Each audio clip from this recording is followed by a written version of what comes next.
Yo, what's good? Spray Aiden. It's a nice day outside. Like very, very, very nice day. But yeah, I am doing another video. I'm getting the hang of documenting my process. Definitely getting the hang of documenting my process and my journey. I used to do YouTube videos, so I don't know why it's been hard to like document and film it. But I think I'm getting back into the swing of things. Anyway, today we had a model workshop in 4 days. So I am planning for that. I'm about to go look at the venue location. We out. Look at it, look at it, look at it. Gang.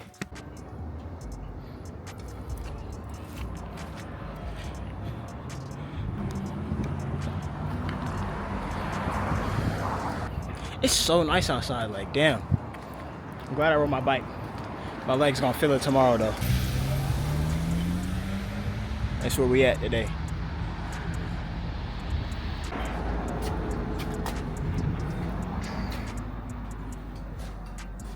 How you doing? Not much. Let's see what we got on the schedule today. Let's see, is anything? 4:30. They haven't put us on the schedule just yet. So we got the stickers. Just ordered some stickers. Got the stickers today. Gonna actually show you guys, and then we're gonna go cut them. So yeah.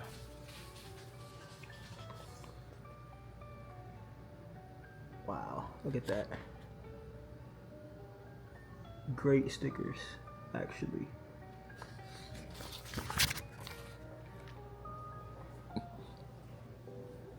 So I'm about to cut these right now. Got the stickers, about to cut them up, and it's gonna be a time lapse.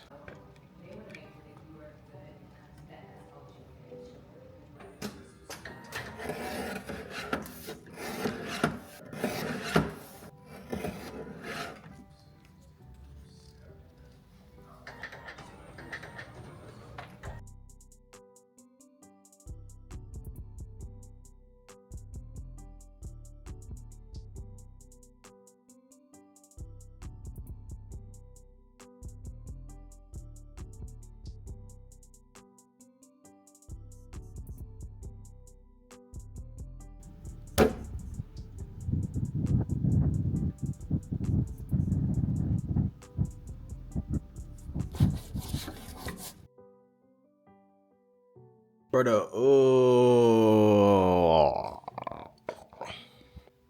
So today is, well, tomorrow, really tomorrow is the day of the workshop. I have a lot of stuff that I gotta do tonight as far as doing like the catering and cooking, and I got these gift bags. So I'm about to build the gift bags right now. If I could find the other all the stuff I ordered on Amazon, so that's going right here. But right now I think we have 25 attendees, or 30, maybe like 30, like going on 30. So I gotta build all these gift bags, and it's about to be crazy.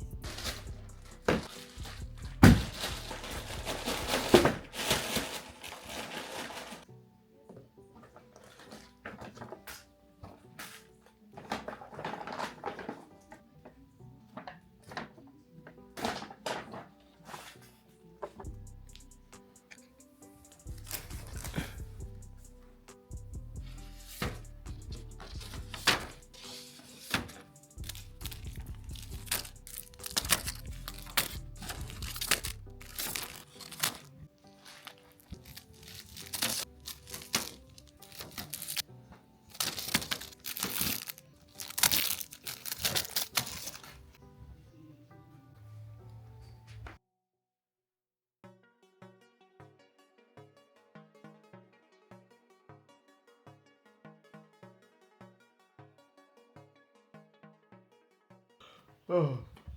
6:17.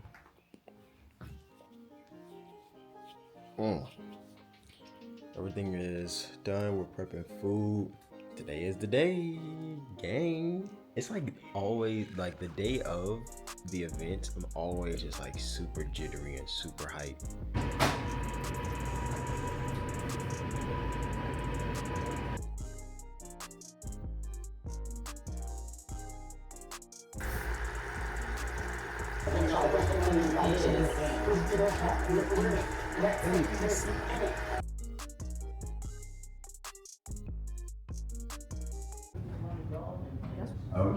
Okay. So, good morning, everybody. Thank you guys for coming out. My name is Aiden J. Welcome to the Master in Urban Fashion Chique Drogue Mastermind and Workshop.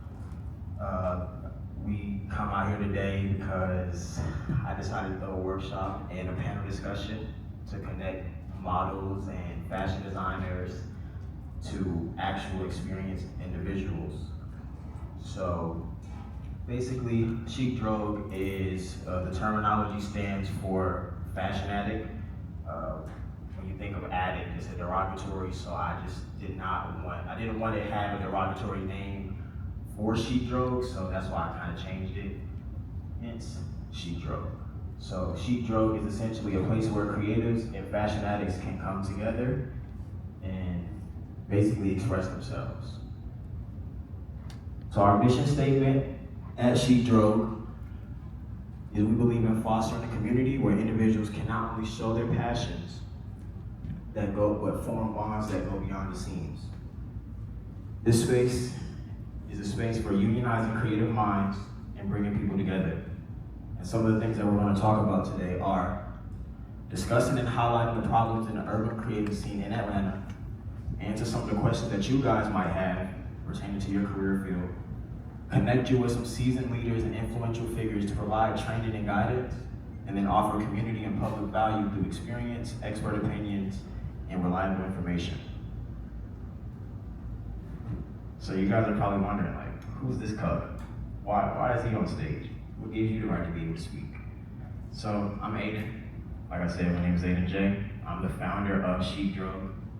I am an entrepreneur, a certified drone pilot, and a multifaceted creative. If you guys want to scan my QR codes right there, pretty sure everybody in this room has my contact information. So before we really actually get started, I want to leave you guys with a quote by Pharrell Williams. And it says, "Creativity without business is victimization, and business without creativity is a waste of fucking time." Say it again. Creativity without business is victimization, and business without creativity is a waste of fucking time. By show of hands in here, how many people have actually been, let's just say you were at like an event or you just got paid to do something and you're like, okay, I can do this. Like I can make some money off of this. You don't want to go into whatever y'all ever heard of like the starving artist? A lot of artists, like, you're hungry. Like, it's my passion. I want to do this. You don't got no money in your pocket either. So it's basically, you just got to have that healthy balance. Work-life balance, creative life balance, finding the medium between that. And I think that's essentially what I've done with Chique Drogue, while still balancing out my other endeavors and working and things like that. So after all that talking, it becomes, well, what is urban fashion? Does anybody have an idea of what urban fashion could potentially be?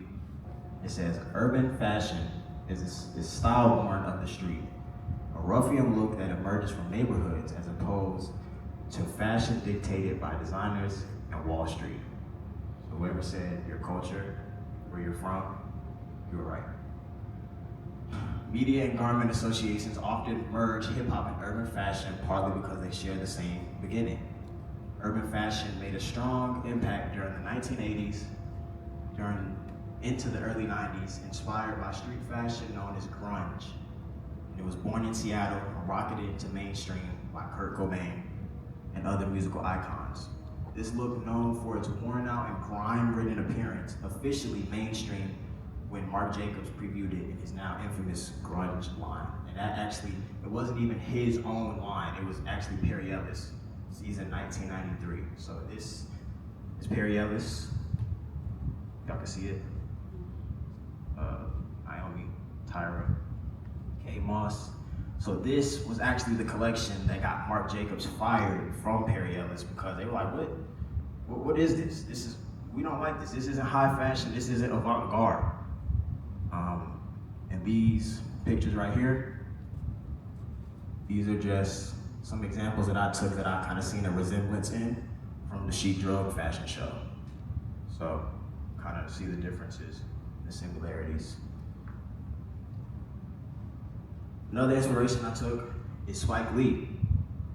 Spike Lee, during his time in the 90s, I noticed he started weaving the use of athletic wear or fanatics apparel, and I think he created his own little wave. So as you can see, the Letterman jacket or the bomber jacket has been used here by my friend Bryce, his brand.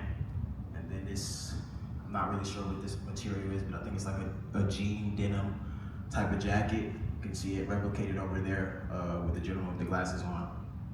So you can see the similarities, you can see the differences, and you can take that with what you may.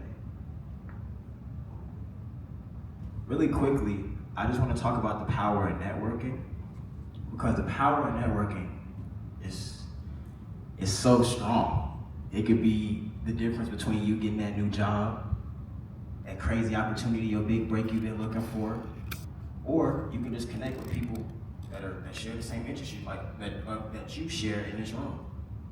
So this book, I read this book, it's called Made to Stick, and to sum it up, to really essentially just sum it up, it just says, your ideas are understood and remembered and have a lasting impact. They change your audience's opinion or behavior. And I say that because your ideas are your ideas. So if you have an idea, don't let anybody else tell you, oh no, I don't really know. Oh no. Your ideas are made to stick. If you have an idea, you want to do something, go do it. Don't let anybody stop you or your willpower and say, oh, you can't do that, because it's your idea. They didn't come up with it, you did. For sure. Has anybody seen the movie The Social Network? Yeah, I've seen it. I was just watching this the other day, and Jesse Goldberg or Eisenberg, or Zuckerberg, in the movie, you can actually see when he is preparing to launch Facebook and he's trying to build this thing up and all of this, he's trying to find the right people. This person can do this, my CFO can do this, I need a marketing person, I need somebody that can, the software engineer to build the app. He was using his resources on his Harvard college campus. He didn't know nobody, he didn't know any rich investors yet. So the power of networking is amazingly strong. He's basically saying that you have to be mindful who you share your ideas with, because people will try and take your ideas and do their own, their own interpretation of it or try and steal it. Which is true, I agree. And that just goes into making sure that you have the proper trademarking and business things set up to where you can't get snaked out or contracts set up.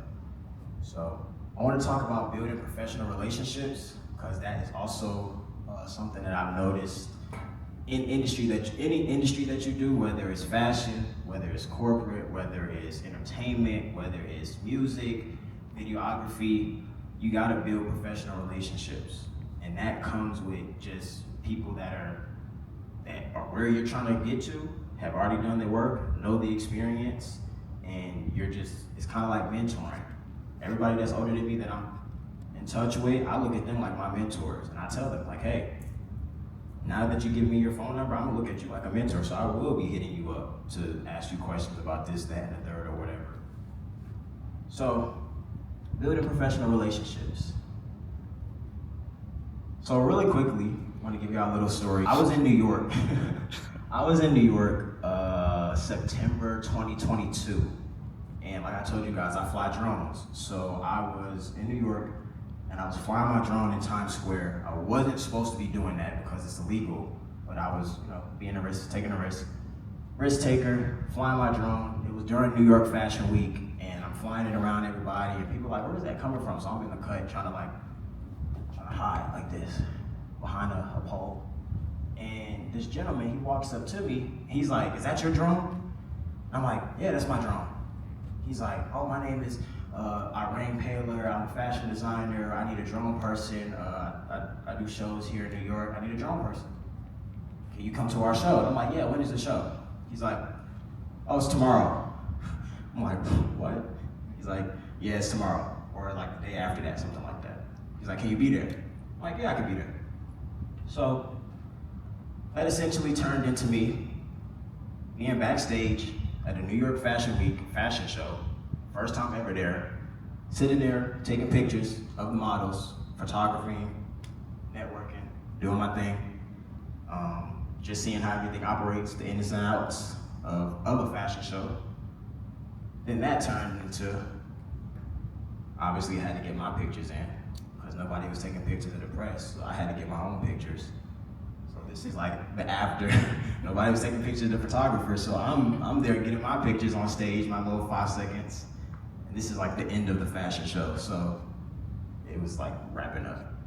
Then essentially, that turned into me texting Bang, or Iran. I sent him this picture, which is that picture, that second picture right there. It's a picture of him and his models, and then it's a picture of me and my models. So then I put, history repeats itself. And we had a long conversation about just that alone and how it was just crazy. I mean, this picture, if you look at this picture, these two pictures look, they're not identical obviously, but the color scheme, down to the color grade, whoever took the picture, they just knew what they were doing, because why do both of those pictures look so orange? But I say all that to say, that equals that.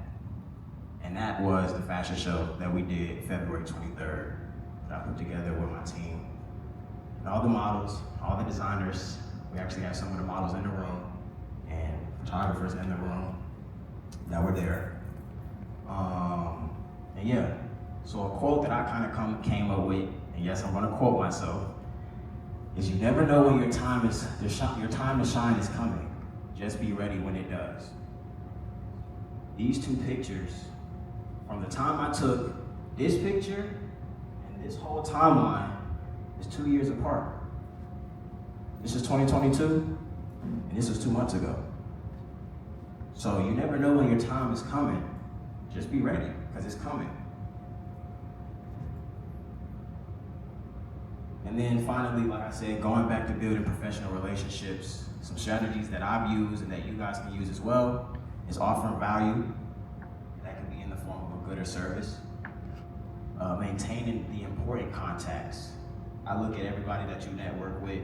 Not everybody is at the top of your priority list with the professionals.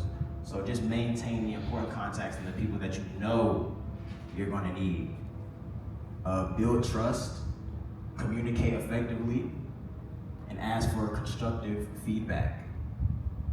Also, I know some of us don't like to, but do free work.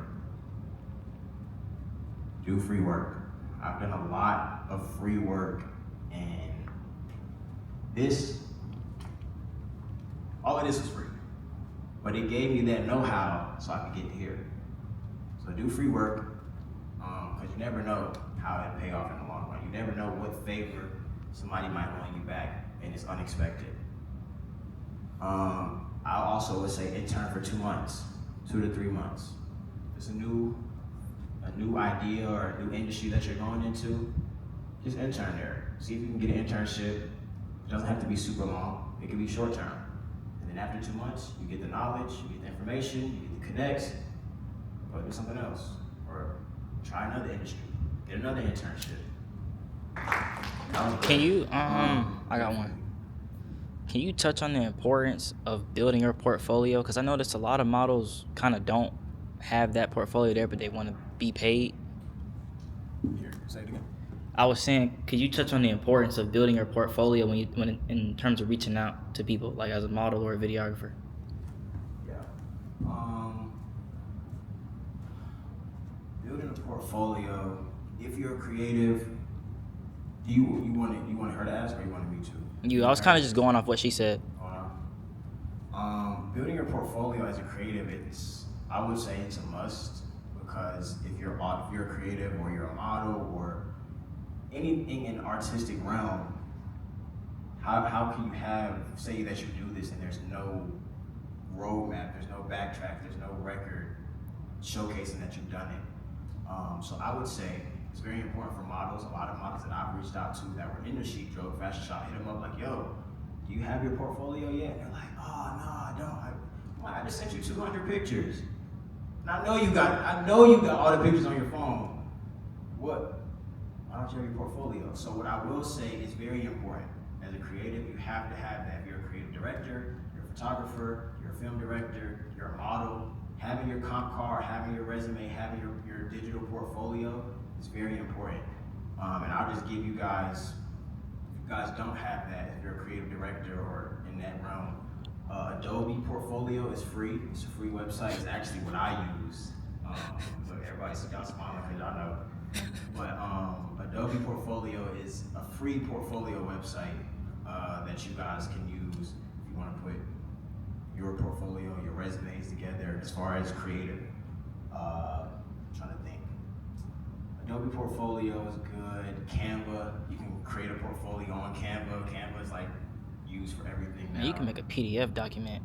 You can make a PDF document and just have everything PDF document. And we listed in actually, there. so pertaining to the models, I'll just show you guys what a real comp card looks like. So it's usually a headshot, and we have a speaker that's going to go over that. But this is a headshot, it has their name on it, and then it also has on the back, you guys can see that it has what they've done, their measurements, things of that nature. So model-wise, it's good to have a comp card or a headshot card so that you guys can submit that.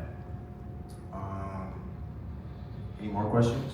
Really quickly, before we welcome the next guest, I really just want to go ahead and highlight the importance of networking and building those professional relationships. So Ms. Ruschelle,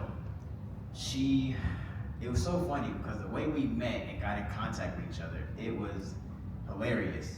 I was at the City of Address with the mayor, so Andre Dickens, at the City of Address, and we were just, random. I was talking to one of my colleagues, and he was like, yo, you should do like a public speaking or a networking. You're really good as far as like talking in front of people. That's a fear. And I'm like, oh yeah, okay. We're talking at like a table, eating hors d'oeuvres.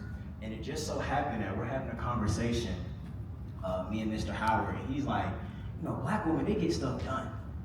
And I'm like, yeah, facts, you're right.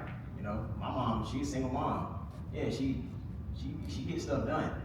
He's like, yeah, they just get stuff right. And it just so happened that Miss Ruschelle was walking by, and she's like, so casually, she's like, oh, your tag's out. And like my colleague, Mr. Howard, his like tag was like flipped inside out on the back of his jacket.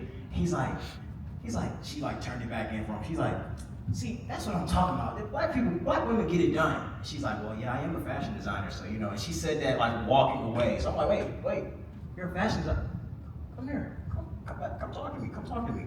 And then we kind of started having a natural conversation about that. And I told her about the workshop, and then when we formally met, that was like our formal introduction.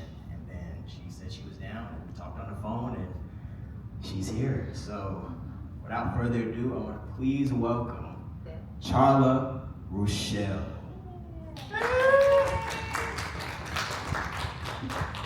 Good day. Appreciate you.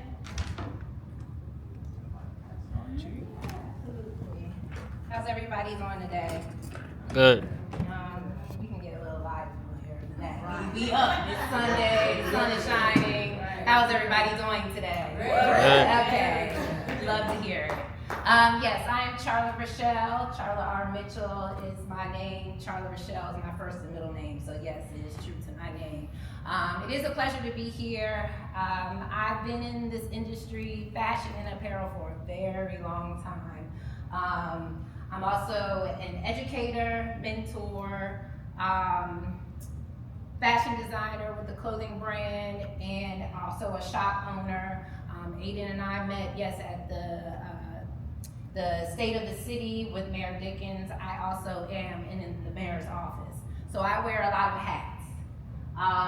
With that being said, thank you, just forward? Oh, okay, yep. All right, so yes, with that being said, yes, I got my degree in art, fashion design, and visual merchandising from Clark Atlanta University, right across the street. I'm of 2000, the best class that came out of Clark Atlanta. In terms of creative spaces, you young people may know like such DJs and DJ Drama, DJ Cannon. I have classmates that have worked alongside hip hop industries and the music and so forth. With myself, I've also been in the industry for a long time. I worked with major fashion giants. Is everybody familiar with Beyonce, right? Okay. Well, I worked for Beyonce's husband, Mr. Carter. And I worked for Rockaware, which is my generation. So when we were talking about, when I was listening to like urban fashion, what is urban fashion? It's so interesting because I was in the makeup of that. 80s, 90s, yes, I was a kid sporting, you know, the TLC looks. We're familiar with that because we're in Atlanta. So a lot of the history has come again in today's fashion. Fashion evolves and evolves, but a lot of times we circle back to those style aesthetics. So Rockaware, LRG, that was my last streetwear brand. It was interesting when we talk about urban fashion again because it started off with the title of urban, then it goes to streetwear. Now we're back to the urban fashion world. History in terms of like the over baggy and stuff like that, especially as a culture of people of color, clothes were passed down.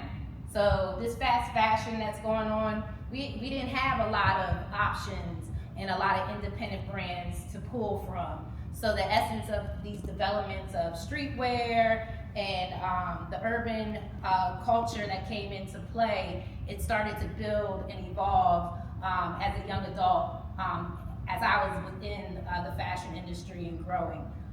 Working with fashion brands, the Lucky brand, DKNY, I always stay true within my resume in building those relationships. I worked at a hair salon.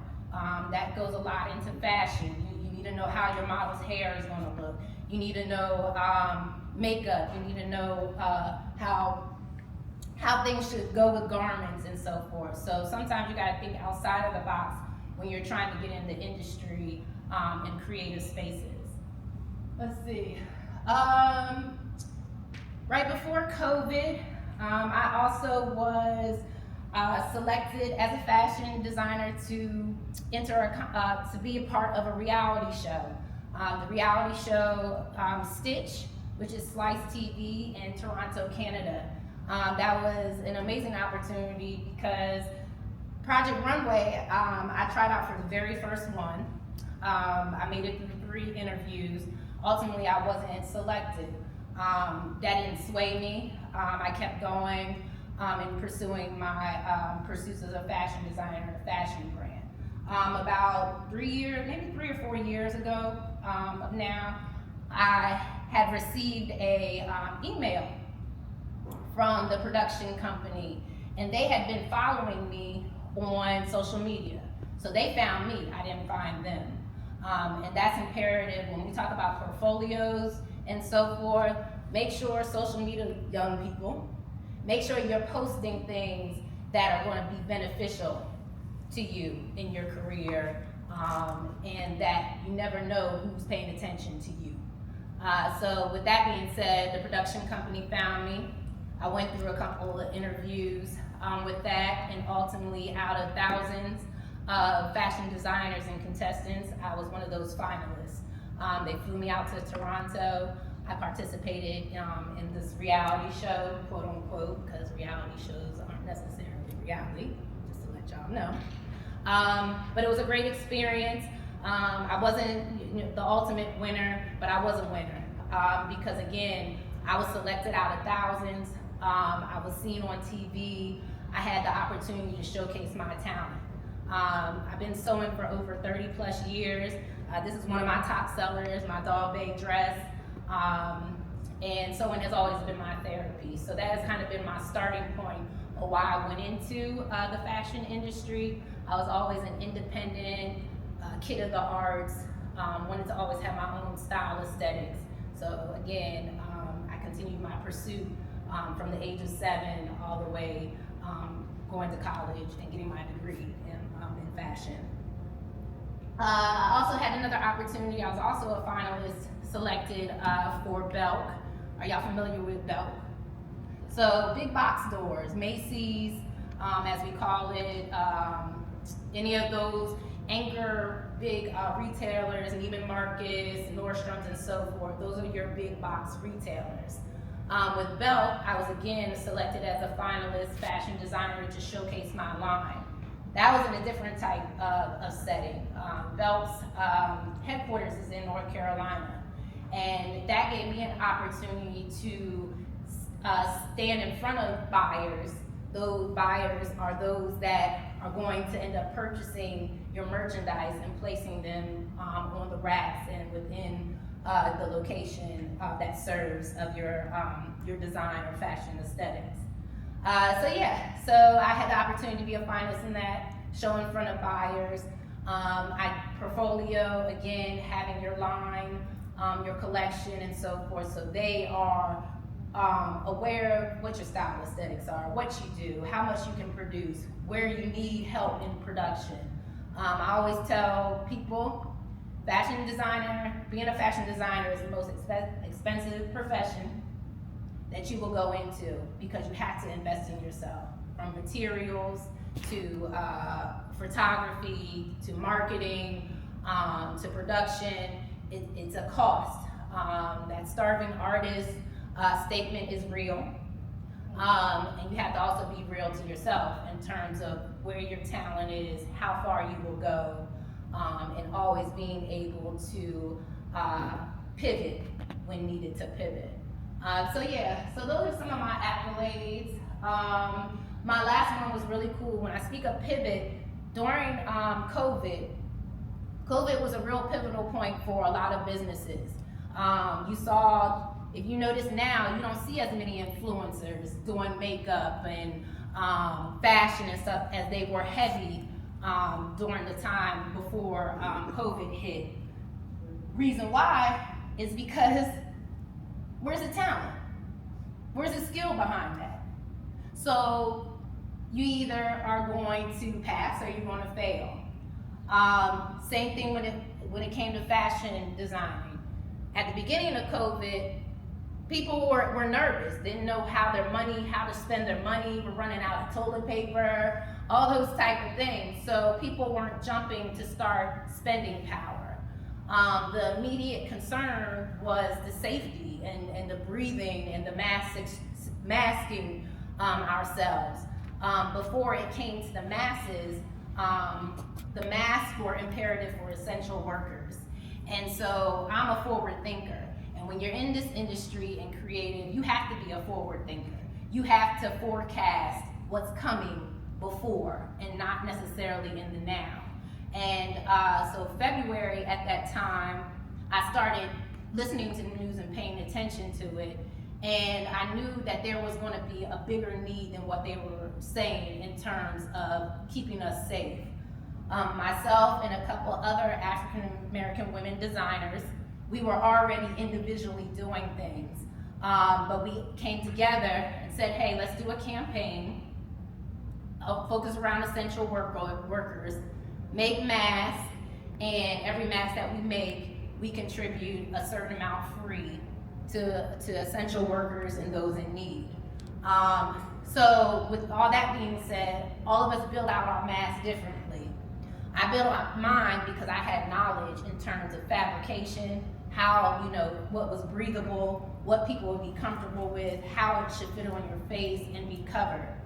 From that, my business ended up growing. I already went into marketing it online and so forth. And I started to get a lot of people coming to my website.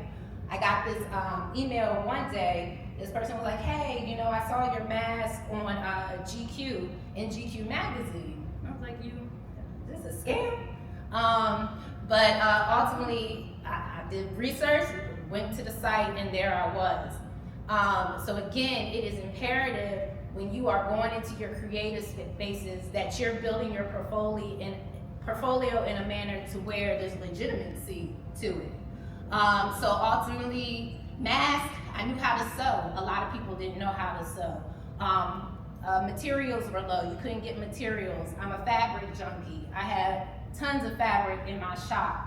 So I was able to create a mask that was still within my design aesthetics, Anacara fabrics, mixing camo, making them really cool and for families, and not only that, also with kids, because there weren't a lot of kids masks out there. So families were buying for themselves repeatedly, and you can wash it and so forth.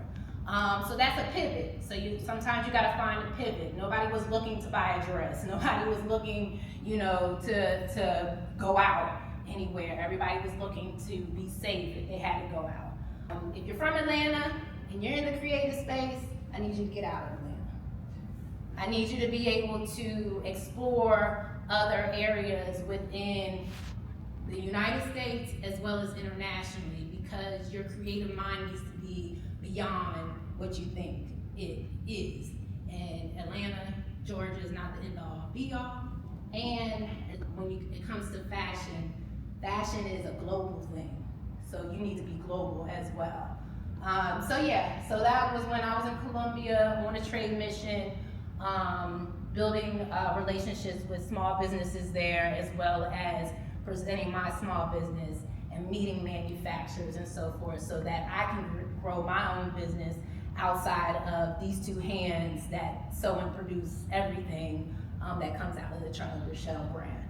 And I've been doing it for a very long time, so the hands are tired. Or what's next, but you do have to have those reminders of your talent. And if you really do have that talent, it will be seen and heard. So that was a good moment yesterday, and you could see the response in terms of my client's happiness and how she was wardrobe. Anything else? Questions? I got a question. Yes. I got a question. So we can hear you. So for somebody who has the talent and the skill set but might be lacking exposure, what would you recommend for them to get in front of these bigger brands and stuff like that? Because one thing I noticed is, like, since everybody's on social media, some people don't check a lot of their stuff, like email or DMs or whatnot. So what advice would you have for that?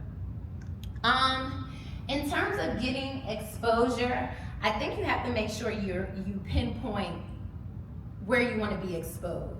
So if you are like an urban brand, or you're still starting off, I still do marketplaces. I still find like flea markets that are not, like people selling their TVs and stuff. But just last Sunday, there was the Atlanta streetwear market. Did anybody attend? Yeah, I was venting up there. Yeah, so I attended, and I attended because I wanted to see what the young people were doing. I wanted to see what the next independent designers are coming out within this streetwear space. It was interesting, but it's interesting to me because, again, I'm part of why we have urban and streetwear, and the why of why we have more and more independent brands out there. So it's proud moments. But again, in order to get exposure, you have to think about those things. Like, are there marketplaces I can get into? I do better at marketplaces than I really do in stores. And the reason why is when I do these marketplaces, I choose places where it has diversity, or it has walking traffic that may be travelers.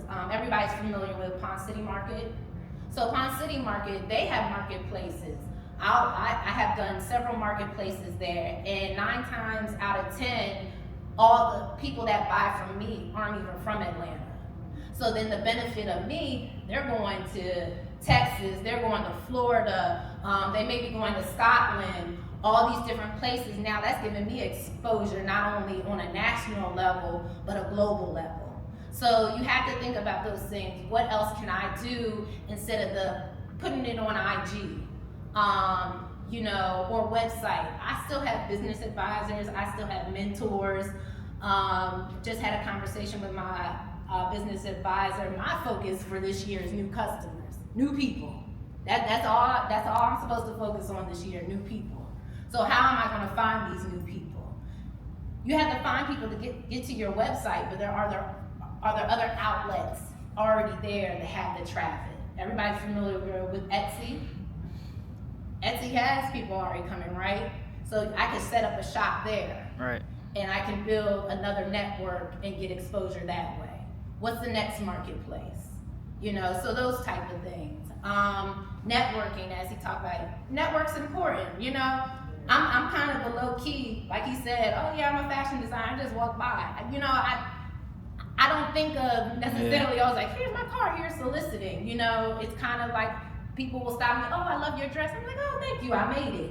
I'm not necessarily my marketer mouthpiece, but I do market myself I get it. in that manner. So those are ways. Collaborations, yes, you can DM people. Some of y'all gotta go old school. You may have to pick up the phone and have a conversation. Maybe you need to think outside of the box. Oh, I have their address. Why can't I sit down and write them a letter? Why can't I put my portfolio in an envelope? If I was to receive an envelope that comes in my mail, I'm gonna be like, well, it's not a bill. Let me go on and open this. You never know. But you can't get discouraged. You only get discouraged if you don't believe in what you're doing. But you do have to have real conversations with yourself. You know, am I here for the long run? And do I have the longevity to be able to pivot? And will my creative mind be able to expand to continue to be a forward thinker? If you question those things and you're like, I don't know. I only have one graphic kind of design in mind for a t-shirt. How far can I go with that? But if you're gonna go with that one graphic design, how can I build it out to last me 10 plus years later? And if you can't, what else you got on your table? And is this for you? So you gotta have real conversations with yourself. Even in the modeling thing, as you'll hear from extraordinary model that has done it. I started in modeling in high school. You know, I was in the mall. Again, it's throwback. We had mall contests. That's how they found us. You know, that's how they found models. You know, but that's not the lane I'm in. Right. Again, I'm a student of this, and it's kind of like I kind of side eye to an extent when we label people as fashion designers, because there is a difference. Fashion designing is designing, coming up with the concept, pulling fabrications, knowing your materials, knowing the silhouettes, knowing different measurements. That's a brilliant skill to have, and I honor always my title as saying I'm a fashion designer first. That's cool to be to me, when you do you're a graphic designer.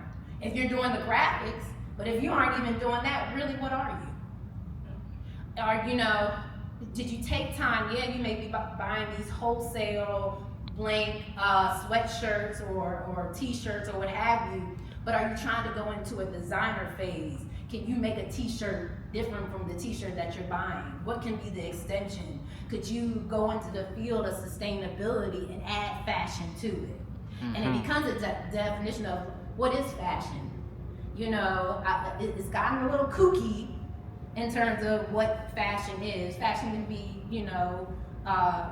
of own opinion, but when it comes to the industry and fashion design, what is the consistency of your collection?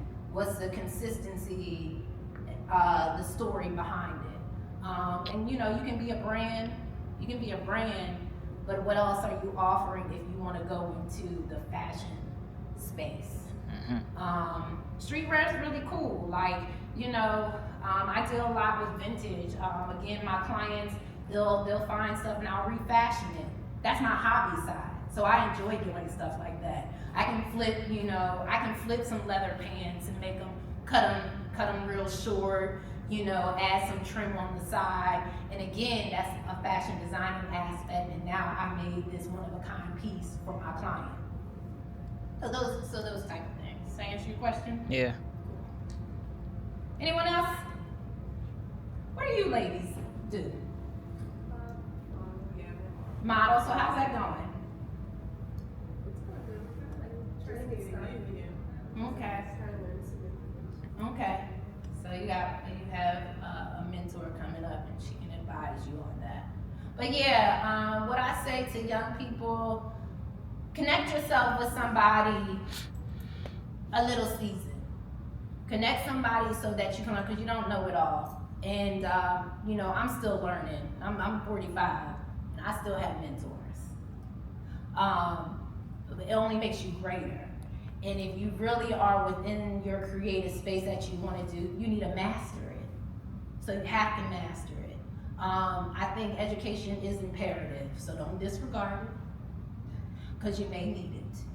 And I was saying to the young man as well, that's one thing they can't take away from you is your degree. Okay? So whether it's in business, whether it's in fashion, whether it's in chemistry, because some of y'all may be modeling, but hey, you may need to also have a cosmetic line. You have to think outside of your industry of how you can grow as a business, because the economy's changing, money's changing, this retail space is changing. If they're not really buying clothes anymore, why do they need you to model? You know, why do we need a t-shirt? I got like 30,000 of them, and I can go to an event and they give me a free t-shirt all the time. So make sure you're thinking outside of the box. Another example I gave to the young man too, and I'll end there too, and what I tell my mentees too in terms of thinking outside of the box. You want to be a model. Do you want to model for a clothing brand, or have you thought of, you wear glasses? Have you ever thought about approaching the brand that you're wearing and be the face for optical? Your fashion, you like fashion design, what have you. Again, another example, my dad's an optometrist. I used to go summers with him all the time to work. And I used to always be like, ooh, these frames are cute, these frames are cute. He was like, oh, you could be an obstetrician, you know that? You don't have to go to school for it, but you get paid a lot, you get knowledge, and it's still in the field of your fashion because you're selecting frames for people's faces. So that's allowing me to know shapes of faces, picking out different frames. Oh, they thought they were coming in for one frame, but I just gave them about 5 options. So always constantly think outside of the box if you are going into a creative field, because you won't have longevity if you kind of stay stagnant in, I just want to do this, but what's beyond that? That's what I got for you. Thank you.